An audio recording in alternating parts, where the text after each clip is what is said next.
Welcome back to the channel guys. कैसे हैं आप लोग? आशा करता हूँ आप लोग अच्छे होंगे। सो फ्रेंड्स, एक नए एसएमई आईपीओ का नोटिफिकेशन आया है। इस वीडियो के अंदर हम उसी आईपीओ का एनालिसिस करेंगे, जानेंगे उस आईपीओ की डिटेल्स के बारे में, कंपनी क्या करती है, क्या बनाती है, सारा कुछ जानेंगे इस वीडियो के अंदर। सो फ्रेंड्स, बने रहिएगा वीडियो में। तो चलिए वीडियो को स्टार्ट करते हैं और मैं लगाता हूँ सबसे पहले आईपीओ वाला स्क्रीन, वहीं पर हम हमारा डिस्कशन को कंटिन्यू करेंगे फ्रेंड्स। सो फ्रेंड्स, ये मैंने लगा लिया आईपीओ वाला स्क्रीन। बात करें सबसे पहले आईपीओ के नाम की, तो आईपीओ का नाम है IVR supply chain services limited. ये एक एसएमई आईपीओ है फ्रेंड्स। सॉरी। ये आईपीओ ओपन होगा 28 अप्रैल के दिन, क्लोज होगा 30 अप्रैल को। फेस वैल्यू जो रखा गया है वो है 10 रुपीज़ पर शेयर का। प्राइस आपको देखने को मिलेगा, जो इशू प्राइस रहेगा वो रहेगा 95 रुपीज़ पर शेयर का। लॉट साइज रहेगा 1200 शेयर्स का। बात करें आईपीओ के इशू साइज की, तो जो आईपीओ का टोटल इशू साइज है वो है 27 करोड़ 13 लैक्स का, जो कि पूरा का पूरा फ्रेश इशू है फ्रेंड्स। इसमें कोई भी ऑफर फॉर सेल या ओएफएस हमें देखने को नहीं मिलेगा। एनएसई एसईएमई पे आपको इस आईपीओ की लिस्टिंग होते हुए देखने को मिलेगी फ्रेंड्स। अब बात करें अदर इंपॉर्टेंट डेट्स के बारे में, तो जो आईपीओ का अलॉटमेंट डेट है, यानी कि अगर आपने आईपीओ में अप्लाई किया है तो आपका आईपीओ अलोकेट हुआ या नहीं हुआ ये पता चलेगा 2 मई के दिन। वहीं पर अगर नहीं हुआ एलोकेट तो आपका पैसा रिफंड हो जाएगा 5 मई को, और अगर एलोकेट हो गया तो आपके डीमेट में शेयर क्रेडिटेड हो जाएंगे 5 मई के दिन। वहीं पर लिस्टिंग डेट, यानी कि जो लिस्टिंग डेट है इस आईपीओ की, वो रखी गई है 6 मई 2025 की। अब बात करते हैं किस कैटेगरी में कितना % रिजर्वेशन रखा गया है। तो रिटेल कैटेगरी में रखा गया 50% का रिजर्वेशन। वहीं पर बाकी अदर कैटेगरीज के लिए रखा गया है 50% का रिजर्वेशन, यानी कि एचएनआई और क्यूआईबी कैटेगरीज के लिए। बात करें रिटेल कैटेगरी की, अगर आपको उसमें एप्लीकेशन लगानी है तो आपको मिनिमम 1 लॉट की एप्लीकेशन लगानी पड़ेगी, जिसकी वैल्यू होगी 1,14,000 रुपीज़। वहीं पर एचएनआई कैटेगरी में अगर आप एप्लीकेशन लगाते हैं तो आपको मिनिमम 2 लॉट्स की एप्लीकेशन लगानी पड़ेगी, जिसकी वैल्यू होगी 2,28,000 रुपीज़। बात करें प्रमोटर की शेयर होल्डिंग की, तो प्रमोटर के पास जो शेयर होल्डिंग है प्री आईपीओ वो है 100%, और आफ्टर द आईपीओ ये घटकर हो जाएगी 73.35% की। सो ये तो हुई कुछ आईपीओ की डिटेल्स। अब जानते हैं फ्रेंड्स कंपनी की डिटेल के बारे में। तो कंपनी का इनकॉर्पोरेशन जो है वो हुआ था 2018 के अंदर, और ये जो काम करती है वो है लॉजिस्टिक ट्रांसपोर्टेशन का काम करती है, पैन इंडिया सप्लाई करती है ना। और वाइड रेंज ऑफ सर्विसेज भी प्रोवाइड करती है, जैसे वेयर हाउसिंग, है ना, transportation, rack handling services, business and auxiliary services, rental income operating across multi states like in India, like Gujarat, West Bengal, Uttar Pradesh, Rajasthan, Punjab, Haryana and Delhi. Basically जो ये कंपनी है वो लॉजिस्टिक सप्लाई करती है।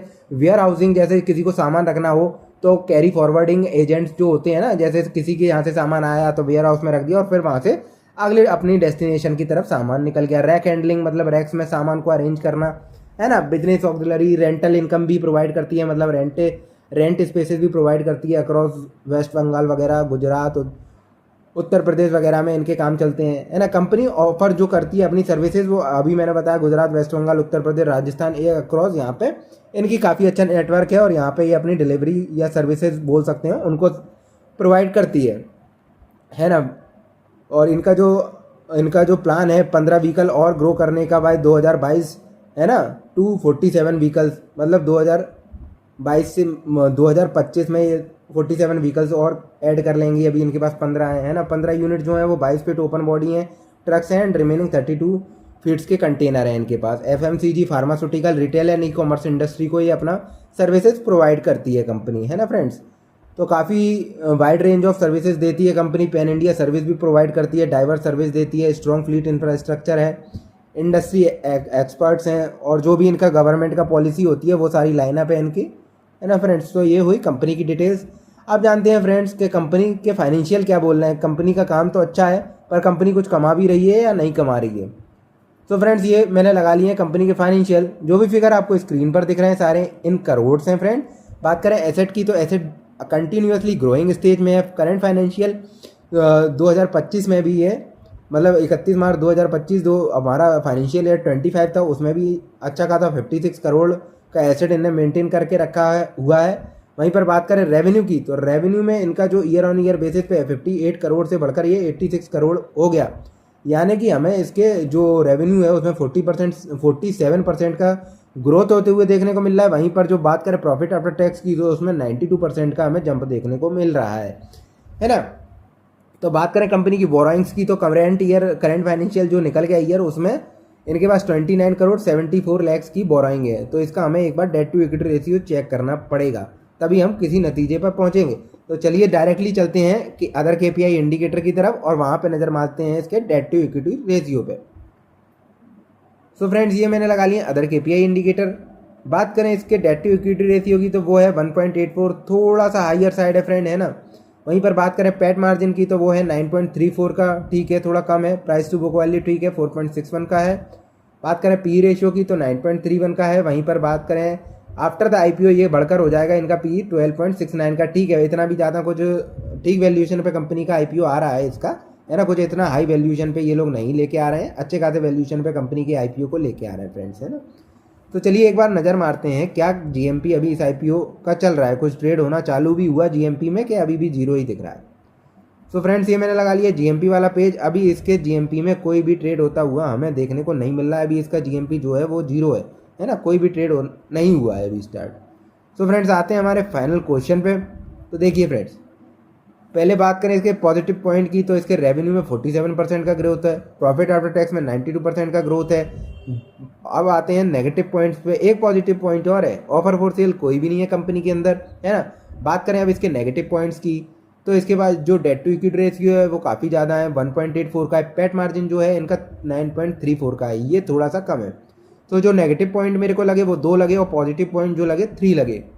सो मेरी तरफ से जो मेरा पॉइंट ऑफ व्यू है इस IPO को लेकर वो न्यूट्रल टू अप्लाई के लिए है, यानी कि अगर आपके पास सफिशिएंट फंड्स हैं तो आप इसमें लॉन्ग टर्म के लिए अप्लाई कर सकते हैं। काफ़ी हो सकता है कि आने वाले टाइम में ये अच्छा खासा रिटर्न दे, क्योंकि अभी ईयर ऑन ईयर बेसिस पे काफ़ी अच्छा देखने को मिल रहा है। वहीं पर न्यूट्रल इसलिए कि नई कंपनी है ना, 2013 में इसका इनकॉर्पोरेशन जरूर हुआ है, थोड़ा सा नई है। और फ्लीट्स में ऑलरेडी 2018 में इसका इनकॉर्पोरेशन हुआ है। और जो जो ये वाला सेगमेंट है लॉजिस्टिक, इसमें ऑलरेडी एस्टेब्लिश प्लेयर काफ़ी ज़्यादा हैं, ऐसा नहीं है थोड़े बहुत हो, काफ़ी लोकल प्लेयर्स भी काफ़ी हैं। तो ये थोड़ा सा जो कॉम्पिटिटिव मार्केट ज़्यादा है इसलिए न्यूट्रल है। बाकी इस कंपनी के फाइनेंशियल में मुझे कोई भी बुराई देखने को नहीं मिली। डेट टू इक्विटी रेशियो 1.84 का काफ़ी हो जाता है कई बार, है ना। इनको फ्लीट्स अपने बनाने पड़ते हैं, उसमें थोड़ा इन्वेस्टमेंट लगता है, उस वजह से डेट टू इक्विटी रेशियो कंपनियों का कभी बार बढ़ जाता है। पर वो कोई संकोचजनक बात नहीं है, कंपनी नई है, 2018 के अंदर है और काफ़ी अच्छा प्लान है और फ्लीट्स वगैरह को ऐड करने का प्लान है ना। तो काफ़ी आने वाले टाइम में अच्छा परफॉर्म करके ये कंपनी दे सकती है। तो मेरा पॉइंट ऑफ व्यू है न्यूट्रल टू अप्लाई का, है ना। और बात करें शॉर्ट टर्म की तो शॉर्ट टर्म में देखिए जब तक इसका GMP 40 to 50% नहीं जाता for the listing in purpose apply करने की कोई ज़रूरत नहीं है फ्रेंड्स। ये कोई भी बाय सेल रिकमेंडेशन नहीं है, ये सिर्फ मेरा पॉइंट ऑफ व्यू है। बाकी आप अपने एडवाइज़र के हिसाब से अपने फाइनेंशियल एडवाइज़र के हिसाब से डिसाइड कीजिएगा आपको IPO में जाना है या नहीं जाना है। That's all for today guys, thanks for watching the video. Please like the video and subscribe to the channel. Thank you.